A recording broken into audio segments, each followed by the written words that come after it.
Jumpa lagi bersama Cocot Pidal ya Mok. Kita akan melanjutkan alur cerita dari Chen Suo, yaitu di part ke-6. Langsung saja. Pengen sehat jangan pakai kancut. Dan ceracrit. True. Di part kali ini kita diperlihatkan Chen Suo yang akan dipukul oleh Tuan Li. Di sana ia pun berkata, "Chen Suo, apa maksudmu?" Lalu ia pun dipegangi oleh teman-temannya sambil berkata, Oke, kita semua adalah teman sekelas, tidak perlu ribut, jadi mari kita masuk dulu." Sambil terlihat di sampingnya gadis berambut merah itu pun berkata, apakah kamu tidak cukup dipermalukan?" Dan Li pun berkata, "Chen Suo, kau tunggu saja pembalasanku." Tapi di sisi Chen Suo ia pun melihat di belakangnya ternyata ada mobil Mercedes-Benz di sana, dan seseorang pun berkata, "Wah, itu Mercedes-Benz. Tunggu, 1, 2, 3, 7, jumlahnya ada 7 mobil." Dan mobil itu pun berhenti di depan mereka sambil terlihat sesosok gadis yang akan keluar, sambil kita diperlihatkan lagi kakinya dulu yang keluar, nggak kepalanya ya Mok. Di sana gadis itu pun berkata, "Maaf semuanya, aku terlambat." Lalu di sisi Tuan Lin ia pun memandanginya sambil bergumam, "Hinran, bukankah dia putri Hin Bei Feng, tokoh perusahaan real estate terkemuka di kota Shanghai? Jika aku bisa mendapatkan dia, bukankah itu sangat menguntungkan?" Sambil terlihat gadis itu yang digandeng oleh seseorang pria, dan tiba-tiba gadis itu pun batuk. Lalu seseorang dari belakang pun berkata, "Aku mendengar bahwa Hinran punya penyakit aneh sejak dia masih kecil, jadi dia tidak sering datang ke sekolah sebelumnya." Lalu di sampingnya temannya pun berkata, "Oh, kasihan sekali si cantik ini." Dan di sisi Chen Suo ia pun bergumam, "Tidak heran aku tidak memiliki kesan tentang dia, rupanya dia jarang ke sekolah." Lalu seseorang di sana pun berkata, "Tuhan sangat tidak adil padanya." Dan si Kunjung pun menjawab, "Tampaknya menjadi kaya bukanlah sesuatu yang bagus. Yang bagus itu memiliki tubuh sehat." Dan beberapa saat kemudian kita diperlihatkan mereka semua yang sudah duduk mengelilingi meja yang dipenuhi dengan makanan. Dan di sana Tuan Lin pun berkata, "Hinran, keluargami menjalankan pabrik farmasi dan aku baru saja mengenal seorang dokter jenius. Apakah kamu ingin dia memeriksa penyakit kamu?" Lalu tiba-tiba kakaknya di sana pun menjawab, "Dokter terkenal mana yang belum pernah dilihat adikku? Apakah dokter jenius yang kamu sebutkan itu seorang dokter kelas dunia?" Lalu Tuan Lin pun menjawab, "Dokter jenius ini jarang muncul di dunia. Keluarga kami berkecimpung dalam bisnis bahan obat. Lalu secara kebetulan kami bertemu dengannya." Sambil terlihat Hinran di sana yang batuk-batuk lagi, dan kakaknya pun khawatir mendatanginya. Lalu ia pun memberikan obat kepada Hinran itu. Lalu Hinran pun segera meminumnya sambil kita diperlihatkan Chen Suo yang memandanginya bergumam, "Sistem, apakah kau tahu penyakit apa yang dia miliki?" Dan di sana kita diperlihatkan sistem yang memindai penyakit dari Hinran itu. Lalu sistem pun berkata, "Target Hinran wanita 23 tahun dengan aura yang cukup di tubuhnya, tapi auranya terhalang menyebabkan aura tidak berjalan dengan lancar, dan jika tidak segera diobati dia akan berdarah dan mati dalam waktu 3 bulan." Sambil kita diperlihatkan Chen Suo di sana yang terkejut dan bergumam, "Hinran sebenarnya memiliki aura di tubuhnya. Di dunia ini dengan aura tipis dia sangat langka. Mungkinkah Hinran bisa berkultivasi?" Lalu ia pun bertanya pada sistem bagaimana mengobatinya. Sambil kita diperlihatkan sistem yang bertuliskan, "Host hanya perlu memasukkan energi roh ke dalam tubuh Hinran untuk memblokir kerusakan energi roh pada tubuhnya. Gunakan pil Shisui untuk membersihkan meridian dan dia dapat disembuhkan. Sistem telah mengirimkan detail kondisi medisnya ke otak Anda." Dan di sana Chen Suo pun berkata, "Sangat sederhana, kupikir itu penyakit serius. Ternyata hanya karena tubuh terhalang oleh banyak aura berkumpul. Dengan pil pembersih bisa menyembuhkannya. Hinran, kamu bertemu aku hari ini, itu berarti kamu tidak boleh mati." Di sana kakak Hinran pun berkata, "Xiaoran, apakah kamu sudah merasa lebih baik?" Dan Hinran pun menjawab, "Iya kakak." Dan tiba-tiba Tuan Li dari belakang pun berkata, "Tuan Qin, karena Hinran telah disiksa begitu lama oleh penyakitnya, saya akan meminta dokter jenius Ye untuk datang dan memeriksanya. Mungkin dia bisa menyembuhkan penyakit Hinran." Di sana kakaknya pun hanya melirik. Lalu Tuan Li Haodong di sana pun berkata, bagaimanapun saya telah melihat keterampilan medis Dr. Ye dengan mata kepalaku sendiri dan tidak berlebihan untuk mengatakan bahwa dia dapat menyembuhkan orang dari ambang kematian. Lalu kakak Gin di sana pun berkata, oke kalau begitu biarkan dia mencoba. Lalu Tuan Li di sana pun berkata, oke kalau begitu saya akan menghubungi Dr. Ye sekarang, sambil ia memegang ponselnya itu. Tapi tiba-tiba terdapat Chen Shuo yang menggaruk-garuk kepala sambil berkata, sebenarnya penyakit ini aku bisa menyembuhkannya, hahaha, sambil ia tersenyum di sana. Lalu di sisi Tuan Li, ia pun berkata, hei, hanya kamu menyembuhkan? Jangan berpura-pura di sini. Apakah kamu pikir kamu dapat melakukan apa saja setelah membuat beberapa video pendek? Sambil terlihat kakak Ginran di sana yang berkata, sejauh yang aku tahu tidak ada seorang pun di sini adalah lulusan universitas kedokteran. Terlebih lagi untuk suatu kondisi yang bahkan dokter terkenal tidak dapat menyembuhkannya. Apa jaminan kamu untuk dapat menyembuhkan Ginran? Lalu Chen Shuo di sana pun berkata, Ginran, apakah kamu merasa bengkak dan nyeri di dada kiri setiap siang, pusing pada jam 3 sore, pada jam 5 seluruh tubuh kamu bahkan kejang-kejang, adapun malam aku tidak perlu membicarakannya kan? Sambil terlihat Ginran di sana yang terkejut dan bergumam, situasi yang dia katakan persis sama dengan kondisi tubuhku. Mungkinkah dia benar-benar memahami keterampilan medis? Lalu Ginran pun berkata, saudara biarkan dia mencoba. Lalu kakaknya pun hanya terdiam dan ia pun berkata, peralatan apa yang kamu butuhkan? Dan Chen Shuo pun menjawab, tidak perlu, sambil ia memegang tangan dari Ginran itu. Dan Chen Shuo pun berkata lagi, tapi sekarang aku butuh ruangan terpisah untuk merawatnya karena terlalu banyak orang di sini. Aku khawatir akan mengganggu konsentrasiku di sana. Tuan Li pun berkata, apa? Ruangan lain? Apakah kau ingin mengambil kesempatan untuk melakukan sesuatu pada Ginran? Lalu Chen Shuo pun menjawab, jika kau khawatir, kau sebaiknya masuk dan melihatnya dengan Tuan Qin. Lihat apa yang bisa aku lakukan untuk Ginran, sambil kita diperlihatkan Tuan Lin di sana yang emosi. Lalu beberapa saat kemudian kita diperlihatkan kamar mewah lainnya. Di sana terdapat Ginran, Chen Shuo dan Tuan Li. Lalu di sana kita diperlihatkan tangan Chen Shuo yang menjulurkan 2 jarinya itu, dan di sana ia yang memeriksa Ginran yang terlihat kesakitan, dan Chen Shuo pun bergumam, tanpa diduga meridiannya terhalang begitu parah. Bahkan jika aku memiliki kekuatan bangun pondasi tahap 9, aku tidak bisa sepenuhnya menghapusnya. Sistem dengan tingkat kultivasiku saat ini, berapa lama waktu yang dibutuhkan untuk benar-benar membuka semua penghalang meridiannya? Lalu sistem di sana pun muncul dengan tulisan tingkat kultivasi host saat ini adalah bangun pondasi tahap 9. Dibutuhkan 48 jam untuk sepenuhnya membuka semua penghalang meridian. Sambil kita diperlihatkan Chen Shuo di sana yang terkejut dan berkata, apa? 48 jam? Apakah tidak ada cara lain? Lalu sistem pun berkata, host dapat menukar teknik medis Marrowsing Meridian yang dapat mempercepat pembukaan meridian. Setelah pelatihan selesai dapat dipersingkat menjadi 2 jam. Teknik Marrowsing Meridian adalah kekuatan batin. Itu dapat membuka 8 saluran meridian aneh dari tubuh manusia, dan itu yang paling cocok untuk mengobati Ginran. Di sana kita diperlihatkan Chen Shuo yang memandangi hologram di depannya yang bertuliskan item Marrowsing Meridian dan tulisan Cina ya, harganya 500 W. Dan Chen Shuo di sana pun marah dan berkata, apa? 500 W? Kenapa tidak ambil saja semua like-ku? Dan ia pun bergumam, Buddha berkata bahwa menyelamatkan nyawa seseorang lebih baik daripada membangun tempat tinggal terapung 7 tingkat. Aku bisa mendapatkan lebih banyak like jika aku menginginkannya, tapi hidup Ginran, ini tergantung padaku. Sambil ia melihat ke arah Ginran yang terbaring kesakitan itu, dan Chen Shuo pun berkata, persetan, aku akan membelinya. Sambil kita diperlihatkan buku di sana dan notif pun berbunyi, pembelian berhasil, menghabiskan 500 will like. Dan kita diperlihatkan tulisan yang sangat banyak memasuki kepala Chen Zhuo itu. Dan di sana noti pun muncul lagi. Host diminta untuk mengikuti posisi yang ditentukan.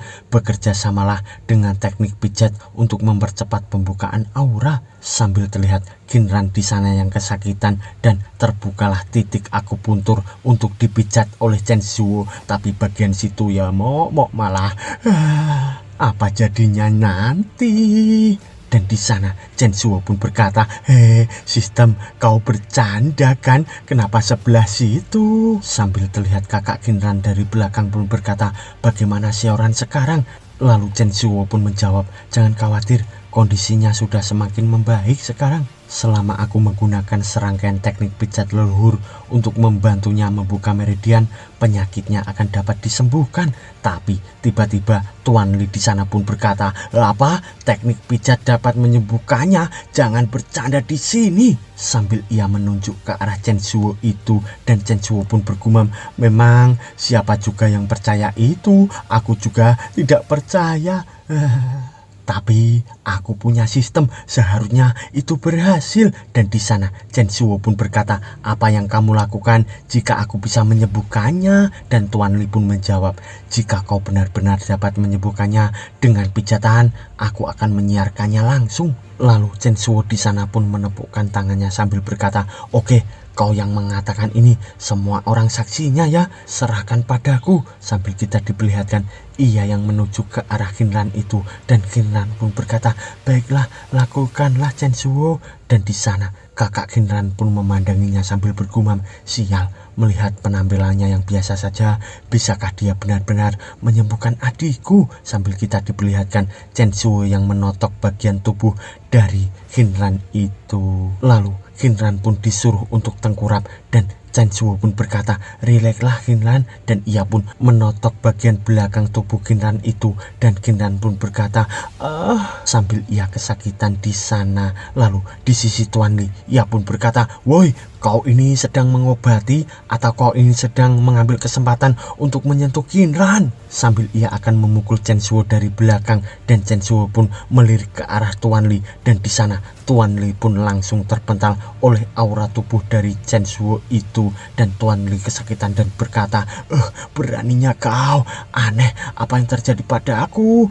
Barusan kenapa tiba-tiba aku terlempar? Dan Chen Zhuo pun berkata, saudaranya saja pikirannya biasa saja, hanya kau yang punya pikiran tidak jelas dan kotor seperti itu. Sambil terlihat tangan Chen Zhuo yang mengeluarkan aura membara, dan di sana kakaknya pun berkata, Tuan Chen punya metode pengobatannya sendiri. Jika kau mengacau di sini lagi, pergi dari sini. Sambil ia memarahi Tuan Li di sana, dan Tuan Li pun bergumam, dia terang-terangan menyentuh adikmu dan kau masih membelanya. Aku benar-benar dipermalukan di sini. Lalu ia pun berkata, baik, jika Tuan Qin berkata begitu, aku akan diam saja. Lalu ia pun bergumam, saat dokter jenius itu datang, aku akan melihat bagaimana wajahmu ditampar olehnya.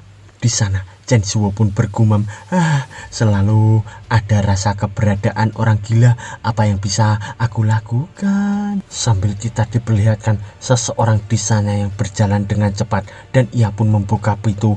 Ternyata itu adalah dokter yang dikirim oleh Tuan Li.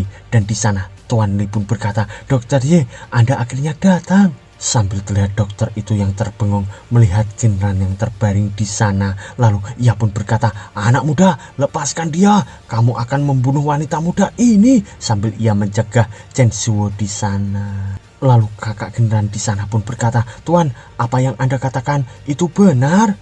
Lalu Tuan Li di sana pun berkata, dia pasti berpura-pura. Teknik Chen Zhuo ini sangat aneh. Dia pasti menyiksa pasien. Saya juga tahu kondisi Nona Qin. Bagaimana dia bisa disembuhkan dengan cara seperti ini?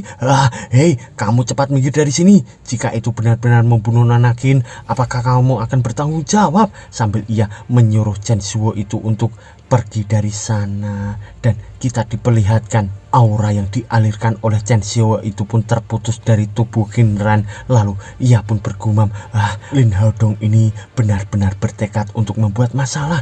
Tuan Qin juga tampaknya telah mempercayai dokter itu. Sambil ia melirik ke sana, dan di sana Chen Xiao pun bergumam lagi, jika aku melanjutkan perawatan dengan paksa, aku khawatir Tuan Qin tidak akan setuju. Aku akan meninggalkan jejak auraku di tubuhnya, seharusnya bisa menahan keadaannya untuk sementara. Sambil kita diperlihatkan tangan Chen Xiao yang mengarah ke arah Nona Qinran itu dan mengeluarkan aura untuk membuat jejak di sana. Lalu kita diperlihatkan dokter itu yang mengeluarkan jarum akupuntur dan menusuk tangan dari Qinran itu dengan beberapa jarum di sana. Lalu Tuan Lin di sana pun berkata, buka mata anjing kamu lebar-lebar dan perhatikan baik-baik. Ini disebut dokter jenius. Lihatlah dokterku ini, dia sangat jenius. Tapi tiba-tiba terlihat darah yang memuncrat di sana. Ternyata Nona Qinran di sana pun batuk-batuk mengeluarkan darah, dan kakaknya pun khawatir di sana menghampirinya, dan ia pun berkata,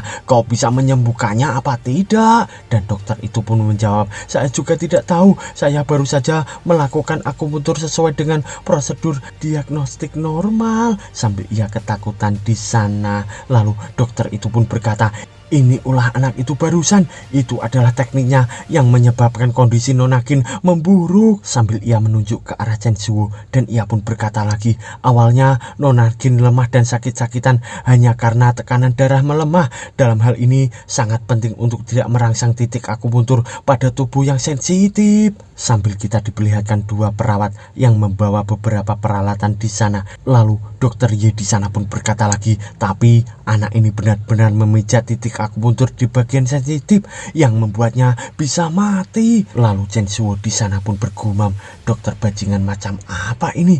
Pada awalnya darahnya lemah, malah itu gara-gara kau yang membuat aura di tubuh Qinran malah meledak.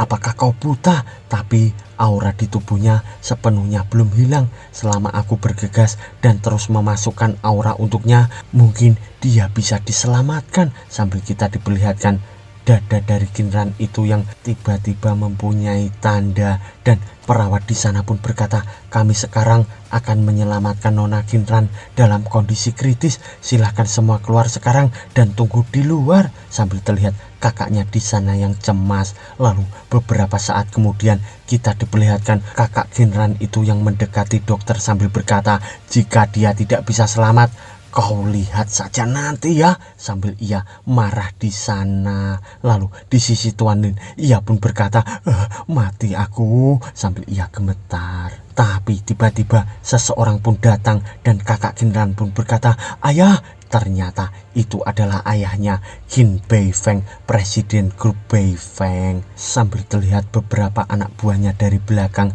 Lalu Tuan Lin pun melirik ke arah Chen Xiao sambil bergumam, sepertinya aku tidak perlu membereskanmu hari ini. Kamu tidak akan bisa melarikan diri.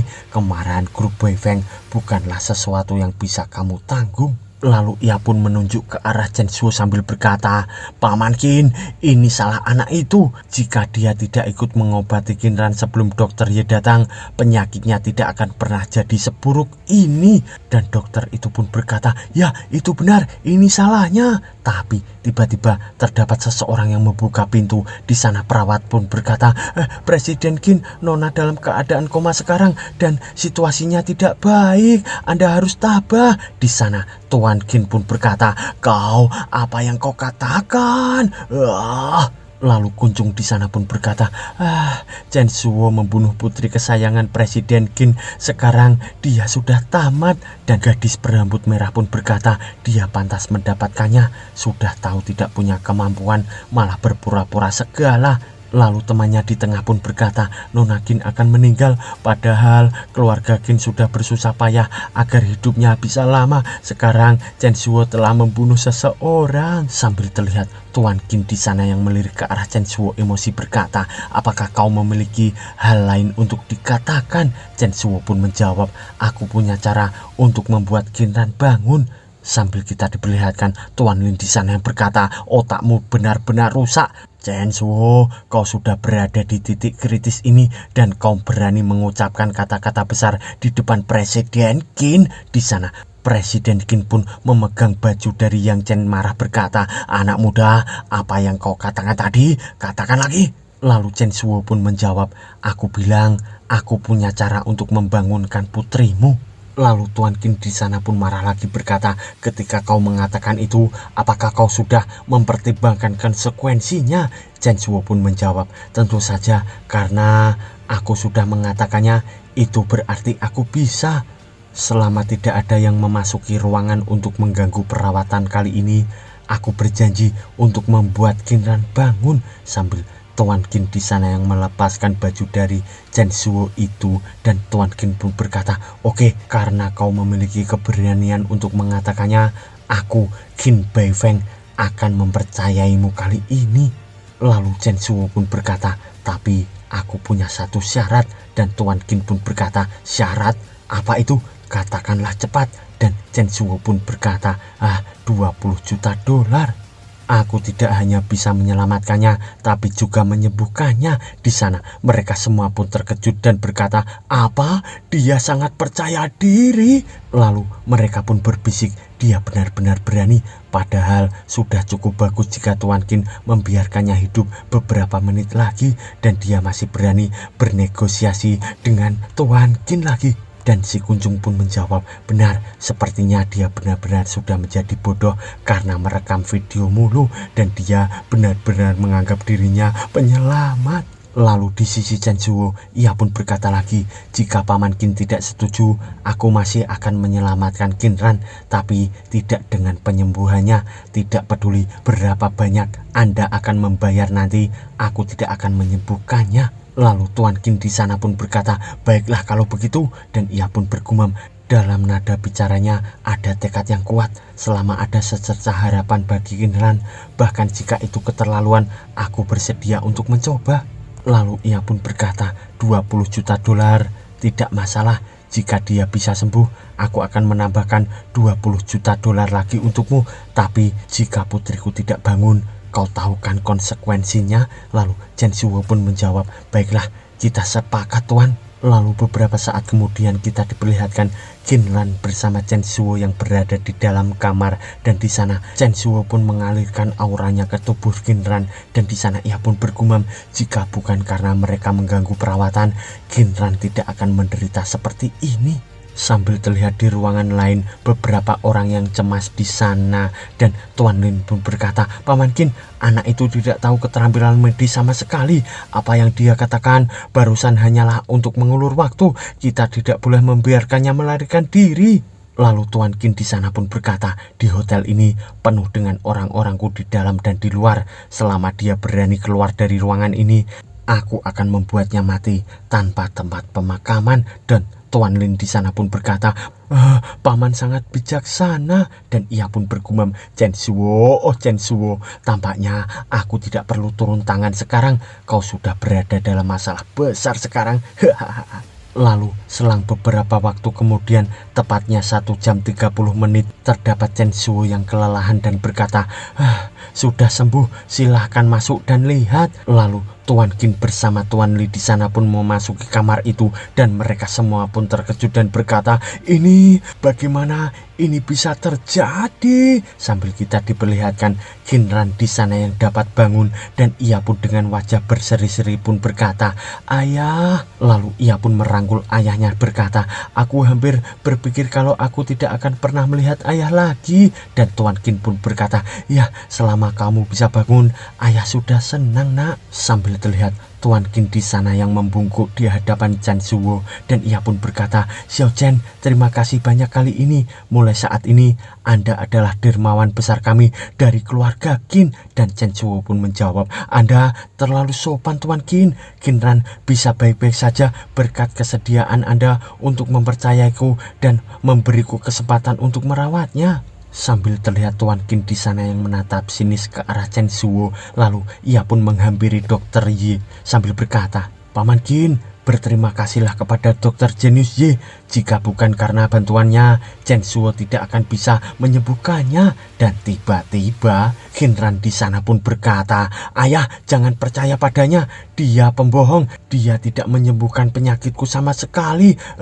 Jika bukan karena dia mengganggu pengobatan Censuo sejak awal dan secara acak menusuk tubuhku dengan jarum, aku tidak akan pernah mengalami hal tadi." Sambil terlihat Dokter Ye di sana yang ketakutan. Lalu Dokter Ye pun langsung bersujud di hadapan Tuan Qin berkata, "Presiden Qin, saya tidak bermaksud begitu. Saya benar-benar ingin mengobati Nona Qin." Sambil terlihat ia yang ketakutan di sana. Lalu Censuo dari atasnya pun berkata, "Kinran secara pribadi melawanmu. Apakah kamu masih ingin berdalih?" Dan Dokter Ye di sana pun ketakutan berkata, "Tidak, saya mengaku kalah." Lalu Tuan Qin di sana pun berkata bahwa dia mulai hari ini aku tidak ingin melihatnya di kota Shanghai lagi, sambil ia memerintahkan anak buahnya itu. Lalu Dokter Ye di sana pun ketakutan berkata, "Presiden Qin, saya salah, tolong maafkan saya. Tuan Lin, tolong aku." Sambil terlihat ia dibawa oleh anak buah Tuan Qin itu. Dan di sisi Tuan Lin, ia pun didatangi oleh Censuo berkata, "Oh benar, kau kan yang punya dokter jenius ini. Niatmu apa membawa pembohong itu ke sini?" Sambil Tuan Lin menatap tajam ke arah Censuo itu, dan temannya pun berkata, "Benar, Lin Haodong yang membawa pembohong itu. Dia benar-benar ingin membunuh Kinran." Lalu gadis berambut pendek itu pun berkata, "Dia sangat sopan saat melihat Kinran hari ini. Aku benar-benar tidak tahu apa yang sedang dia rencanakan." Dan gadis berambut merah pun berkata, "Benar, dasar orang bermuka tebal. Mobil aja nyewa, pasti makannya sampah dia. Dia pasti sedang kekurangan uang, jadi dia melakukan hal seperti itu." Sambil terlihat Tuan Lin di sana yang bergumam, "Sialan, mereka ini sekumpulan orang yang tidak berguna." Dan Censuo pun berkata, "Jika kau tidak tahu apa-apa, kau tidak perlu ikut campur. Di masa depan, jika ingin menghancurkan orang lain, jangan tanggung-tanggung. Jika tidak, beginilah akhirnya." Sambil ia memegang pundak dari Tuan Lin itu. Dan di sana Tuan Lin pun terkejut karena dari depannya terdapat Master Xin dengan tatapan tajam mengarah ke arahnya. Dan di sana Tuan Lin pun langsung berlutut ketakutan sambil berkata, Paman Xin, aku tidak bermaksud begitu." Dan ia pun merangkul kaki dari Paman Xin itu, dan ia pun berkata, Aku juga melakukan demi Kinran, dan Kinran bangun kali ini, badannya juga sembuh. Lihatlah Paman." Lalu di sisi Tuan Qin di sana ia pun berkata, "Tubuhnya sembuh, sudah bangun. Apakah itu karena kau?" Jebret! Sambil ia menendang Tuan Lin di sana. Lalu Tuan Qin pun berkata lagi, "Jika Xiao Chen tidak menyelamatkannya, apakah aku masih bisa melihat sioranku?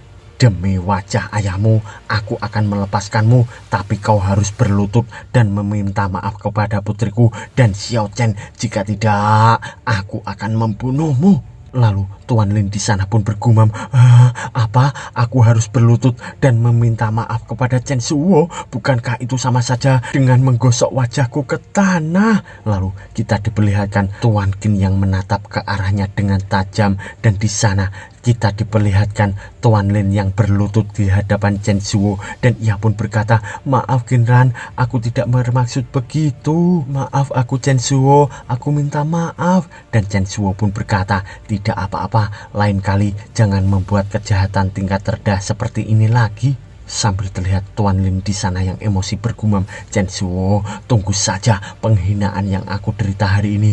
Aku pasti akan membuat kau membayar 10 kali lipat di masa depan." Lalu tiba-tiba di sisi Censuo, noti pun muncul, "Selamat kepada host karena telah menyelesaikan tugas sampingan, mendapatkan 3 jimat keberuntungan dan 3 jimat kesialan. Boleh saya bertanya kepada host, apakah Anda akan menggunakannya sekarang?" Di sana Censuo pun bergumam, "Jimat kesialan?"